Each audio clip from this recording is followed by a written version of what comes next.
Hello दोस्तों, नमस्कार। आप सभी लोग स्वस्थ हों, सुखी हों, इसी कामना के साथ हम अपनी वीडियो का आरंभ करते हैं। और आज का हमारा टॉपिक होने वाला है बहुत ही प्यारा सा गर्भ संस्कार। तो क्या है गर्भ संस्कार, कैसे किया जाता है, इसके हम आपको पूरी नॉलेज इस वीडियो में देंगे। तो प्लीज़ इस वीडियो को आप पूरा सुनिएगा। तो आइए जानते हैं कि आखिर गर्भ संस्कार है क्या।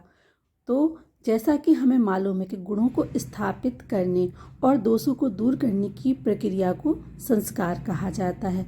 और जब गर्भावस्था के दौरान ही ये संस्कार बच्चे में डाले जाते हैं तो इसे गर्भ संस्कार कहा जाता है। तो आइए जानते हैं गर्भ संस्कार का अनावरण कैसे होता है। तो गर्भ संस्कार एक गहन और समय सम्मानित अभ्यास है जो माँ के गर्भ में अजन्मे बच्चों के पोषण और शिक्षा पर केंद्रित है। यह प्रसव पूर्वक देखभाल के लिए एक समग्र दृष्टिकोण है जो बच्चों के विकास के लिए शारीरिक और भावनात्मक दोनों तरह से एक आदर्श वातावरण बनाने के महत्व पर जोर देता है। गर्भ संस्कार के पीछे यह मान्यता है कि माँ की मानसिक और भावनात्मक स्थिति बच्चे की बुद्धि, व्यक्तित्व और शारीरिक स्वास्थ्य सहित उससे समग्र कल्याण पर महत्वपूर्ण प्रभाव डालती है। तो जैसा कि दोस्तों प्राचीन हिंदू दर्शन में इस बात पर कई बार जोर दिया गया है कि जो दुनिया हम अपने चारों ओर देखते हैं वह बदल रही है। भगवत गीता में श्री कृष्ण इसे अनित्य कहते हैं। अनित्य या परिवर्तन का तत्व वह विधिवत देता है जो हम अपने चारों ओर देखते हैं। यही कारण है कि कुछ लोग जिन्हें हम देखते हैं वे बचपन से ही शांत रहते हैं और कुछ लोग अराजक होते हैं। कुछ की सीखने की क्षमता दूसरों की तुलना में बेहतर होती है। इतना अंतर क्यों है, इसका कारण क्या है? और इसका कारण यह भी है कि हम मनुष्यों के जीवन में दो कारक प्रारब्ध और संस्कार के संयोजन से संचालित होता है। तो प्रारब्ध क्या है? प्रारब्ध का अर्थ है कि हम अपने पिछले जीवन से क्या लेकर आए हैं, जिसे हम हिंदू धर्म में कर्म सिद्धांत के रूप में भी जानते हैं। और संस्कार दूसरा है संस्कार। तो संस्कार का अर्थ है हमारे पालन पोषण और हमारे आसपास के वातावरण से प्राप्त वे गुण जो हमारे व्यक्तित्व का निर्माण करते हैं। तो दोस्तों इसका कारण स्पष्ट है कि प्रारब्ध का परिवर्तन हमारे हाथों में नहीं है, परंतु संस्कार के संचरण को हम नियंत्रित कर सकते हैं। तो दोस्तों गर्भावस्था के दौरान गर्भ संस्कार शिशु के मन, बुद्धि और व्यक्तित्व को पोषित करने का सर्वोत्तम प्रयास है। शास्त्र और विज्ञान इस बात पर एकमत है कि गर्भ में पल रहे बच्चे के मन, बुद्धि और स्वास्थ्य पर उसके वातावरण और परिवेश का गहरा प्रभाव पड़ता है। ऐसी कई घटनाएं हम आपको उदाहरण से बताएंगे जो शास्त्रों और पुराणों में भी मिलते हैं कि गर्भ में पल रहा शिशु बेहद संवेदनशील होता है। जैसा कि हमारा सबसे बड़ा उदाहरण है महाभारत। महाभारत में अभिमन्यु जिस चक्रव्यूह को बड़े बड़े विशेषज्ञ भी नहीं भेज सके, उसे वीर अभिमन्यु ने 16 साल की उम्र में तोड़ दिया था। क्योंकि जब अर्जुन सुभद्रा को चक्रव्यूह का भेदना सिखा रहे थे तब अभिमन्यु जो गर्भ में था। आपने ये कहानी तो सुनी ही होगी। ये ही गर्भ संस्कार का एक प्रमुख उदाहरण है। और आपको एक और उदाहरण बताते हैं। विष्णु पुराण में प्रहलाद का जन्म हिरण्यकश्यपु नामक राक्षस के परिवार में हुआ था, लेकिन उसकी माँ अपनी गर्भावस्था के दौरान कुछ समय के लिए देवर्षि नारद के आश्रम में रही, जहाँ ऋषि उसे भगवान विष्णु की कहानी सुनाते थे, जिसके परिणाम स्वरूप वह भक्त बन गया। भगवान विष्णु वह अच्छाई के पक्ष में खड़े रहे और सभी बुराइयों को दूर रहे। तो ये थे हमारे ऐसे उदाहरण जो गर्भ संस्कार के बारे में हमको बतलाते हैं। तो हमारे पुराणों और धर्म ग्रंथों में ऐसी कई कहानियाँ दर्ज हैं जो गर्भ संस्कार के महत्व और प्रमाण को दर्शाती हैं। और अब तो कई आधुनिक वैज्ञानिक शोध भी ऐसे आंकड़े पेश करते हैं जो गर्भ संस्कार के पक्ष में हैं। तो आइए जानते हैं माँ बच्चे के रिश्ते में गर्भ संस्कार की क्या भूमिका है। तो ये वीडियो बहुत ही इंटरेस्टिंग होने वाली है। प्लीज़ आप इस वीडियो को लाइक ज़रूर कीजिएगा। एक माँ अपने बच्चे को अपने दिल में रखती है। यह सच हो सकता है क्योंकि गर्भधारण के बाद बच्चे और माँ के बीच एक आजीवन संबंध बनता है। गर्भावस्था के दौरान गर्भ संस्कार का अभ्यास इस संबंध को मजबूत करता है।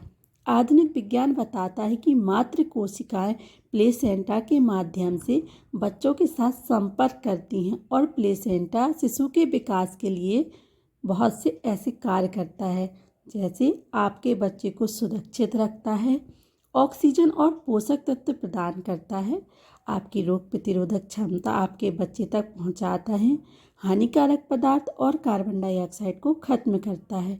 लेकिन इसके साथ बहुत कुछ है। प्लेसेंटा सेरोटोनिन भी स्रावित करता है, जो भ्रूण के मस्तिष्क के विकास में महत्वपूर्ण भूमिका निभाता है। जब सेरोटोनिन सामान्य स्तर पर होता है तो आपकी भावनाएं स्थिर होती हैं और आप अधिक खुश और शांत महसूस करते हैं।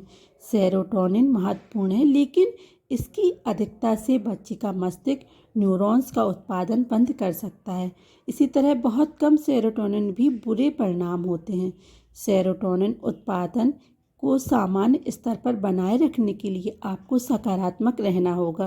प्राचीन गर्भ संस्कार अभ्यास से आप सकारात्मक रह सकते हैं और अपने बच्चे का उचित मानसिक विकास सुनिश्चित कर सकते हैं। शोध यह भी बताते हैं कि मस्तिष्क का आधा विकास जीन पर निर्भर करता है। शिशु के आसपास का वातावरण दूसरे आधे हिस्से को उत्तेजित करता है, इसलिए एक माँ के लिए सकारात्मक रहना जरूरी है। सर्वोत्तम शारीरिक, भावनात्मक, मानसिक और आध्यात्मिक स्वास्थ्य बनाए रखें। गर्भ संस्कार गतिविधियाँ गर्भ से ही आपके बच्चे में भारी विकास ला सकती हैं।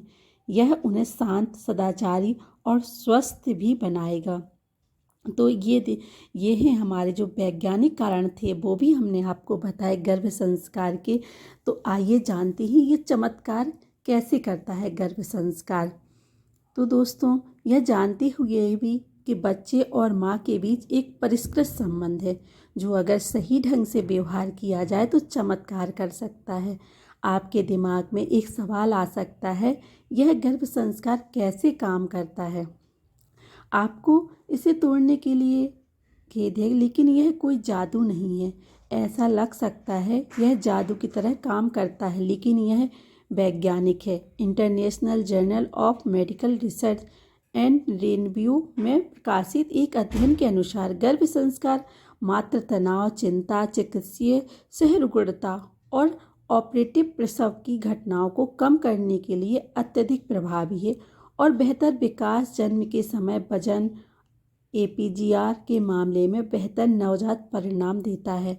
और इन सब के लिए अपने बच्चे को सर्वोत्तम संभव वातावरण देने और उस लक्ष्य को प्राप्त करने के लिए कुछ कार्यों के लिए एक माँ की इच्छा के अलावा और कुछ भी आवश्यकता नहीं होती है। तो आइए जानते हैं कि प्राचीन वैदिक गर्भ संस्कार परंपरा के अनुसार गर्भावस्था के दौरान सकारात्मक रहने के लिए एक महिला के शारीरिक, भावनात्मक, मानसिक और आध्यात्मिक स्वास्थ्य का उत्कृष्ट होना आवश्यक है। जैसा कि कृष्णा कमिंग टीम ने इन गर्भ संस्कार गतिविधियों को विशेष रूप से आपके और आपके बच्चे के लिए विकसित किया है। प्रत्येक गतिविधि का अपना विशिष्ट दृष्टिकोण और विशेष उद्देश्य होता है। तो हम आपको ये गतिविधियाँ संक्षिप्त रूप में बताएंगे, किसी और वीडियो में इसके डिटेल रूप में बताएंगे। तो आइए जानते हैं वो कौन सी गतिविधियाँ हैं। जीवन सूत्र, जो कि गर्भावस्था के उतार चढ़ाव में आपका मार्गदर्शन करने के लिए उत्तम है। दूसरी है हमारी गर्भ संस्कार संगीत, संगीत से अपने बच्चे को शांत करें। और जो तीसरी है हमारी गर्भ संस्कार सूत्र, गर्भावस्था में खुश रहना और सकारात्मक रहने की कुंजी। चौथा है हमारा गर्भ संवाद, बच्चे के साथ अपने रिश्ते को मजबूत नींव रखें। पांचवा है वैदिक मंत्र वृष्टि, माँ और बच्चे दोनों पर दिव्य प्रभाव के लिए ये मंत्रों की सुनवाए जाते हैं। छठवां है मेरी मित्र सत्रह, आपकी सभी चिकित्सा संबंधी चिंताओं के लिए आपका अनुकूल मार्गदर्शक। इष्ट मंत्र, सबसे शक्तिशाली मंत्र जिसे आप गर्भावस्था के दौरान सुन सकते हैं। आठवां है योग निद्रा, आपकी आंतरिक शांति के लिए तनाव राहत सत्र। और जो 9वां है वो है गर्भ कल्याण प्रार्थना। अपने बच्चे के लिए अच्छे स्वास्थ्य के लिए भगवान से प्रार्थना करके सकारात्मकता पैदा करें। पोषण विशेषज्ञ सत्र 10वां ही हमारा गर्भावस्था के दौरान आहार के बारे में सब कुछ जानें। तो ये थे हमारे कुछ दृष्टिकोण जो हमने आपको बताए। अब आइए जानते हैं संक्षेप में कि गर्भ संस्कार शुरू करने का सबसे अच्छा समय क्या है। दूसरा, सबसे अच्छा समय अभी भी है और कल भी है। इसका क्या अर्थ है? तो आइए, तो हम आपको जैसा कि बता रहे हैं कि सर्वोत्तम परिणामों के लिए आपको गर्भ संस्कार पहले महीने से ही शुरू कर देना चाहिए। लेकिन अगर आपको अपनी गर्भावस्था के बारे में देर से पता चले तो कोई समस्या नहीं, आप गर्भ संस्कार कभी भी शुरू कर सकते हैं। लेकिन मुख्य सार इसे जितनी जल्दी हो सके शुरू करने में है। तो आइए हम यह भी देखेंगे कि गर्भ उपनिषद के अनुसार गर्भ में शिशु का विकास कैसे होता है। आप विकास के चरणों को समझेंगे, जिससे आपको यह तय करने में मदद मिलेगी कि घर पर गर्भ संस्कार शुरू करने के लिए पहला महीना सबसे अच्छा क्यों है। तो इसके लिए भी हम आपको दूसरी वीडियो में डिटेल से बताएंगे कि पहले तिमाही में किस तरीके का हमें क्या कार्य करना है, घर पे रहकर कैसे बच्चे का विकास करना है। दूसरी तिमाही पर एक बार जब सिर और पेट पूरी तरह से विकसित हो जाता है तो शरीर के अन्य अंग बनना शुरू हो जाते हैं। चौथे महीने में पेट और कूल्हे बन जाते हैं। 5वें महीने में रीढ़ की हड्डी पूर्ण विकास के अंत का प्रतीक होती है। 6ठे महीने में नाक, आँख और कान का विकास होता है। और जो हमारा तीसरी तिमाही होती है वो 7वें महीने में शिशु को होश आ जाता है। 8वां महीना वह होता है जब बच्चा हर दृष्टि से पूर्ण हो जाता है। 9वें महीने में शिशु को पिछले जन्मों के सभी अच्छे बुरे कर्म याद आ जाते हैं। वह ब्रह्मा, विष्णु और महेश तक वापस यात्रा करने की प्रतिज्ञा करता है। लेकिन बच्चा माया के स्पर्श में आ जाता है और गर्भ से बाहर आते ही जो प्रतिज्ञा है वह भूल जाता है। तो इस अवधि के दौरान गर्भ संस्कार करने से शिशु को बाहरी दुनिया से आसानी से परिचित होने में मदद मिलेगी। यह बच्चे के स्वास्थ्य, मस्तिष्क विकास की नींव भी रखेगा। आधुनिक विज्ञान भी इस तथ्य से सहमत है कि गर्भ संस्कार से शिशु में अच्छे गुण, स्वास्थ्य और बुद्धिमत्ता का समावेश होता है। तो हमने आपको ये भी बताया कि गर्भ संस्कार कब से प्रारंभ करना चाहिए। अगर आप नहीं कर पाए हैं तो आप जब से आप जाने तब से आप प्रारंभ कर सकते हैं। एक और महत्वपूर्ण पहलू है गर्भ संस्कार का, आइए आपको वो भी बताते हैं।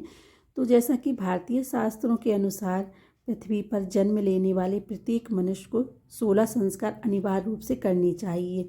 यहाँ तक कि श्री कृष्ण, श्री राम जैसे दिव्य अवतारों और कई प्रसिद्ध संतों ने भी इन संस्कारों का पालन किया है।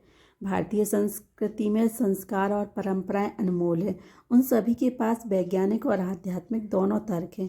जब गर्भधारण की बात आती है तो गर्भ संस्कार में 3 अत्यंत महत्वपूर्ण संस्कार शामिल होते हैं, जिसमें होता है गर्भाधान संस्कार, पुंसवन संस्कार और सीमांतोन्नयन संस्कार। तो ये जो 3 महत्वपूर्ण संस्कार शामिल किए गए हैं, इनकी डिटेल वीडियो हम आपको दूसरी वीडियो में बताएंगे। तो अब आइए जान लेते हैं कि जो गर्भाधान संस्कार है वो कैसे होता है और जो पुंसवन संस्कार है वो कैसे किया जाता है, सीमांतोन्नयन संस्कार, ये सभी आपको हम नेक्स्ट वीडियो में फुल डिटेल के साथ आपको समझाएंगे। तो आज की वीडियो इतनी ही। अगर आप लोगों को अच्छी लगी हो तो प्लीज़ इसको लाइक कीजिएगा और चैनल को सब्सक्राइब कीजिएगा। धन्यवाद दोस्तों।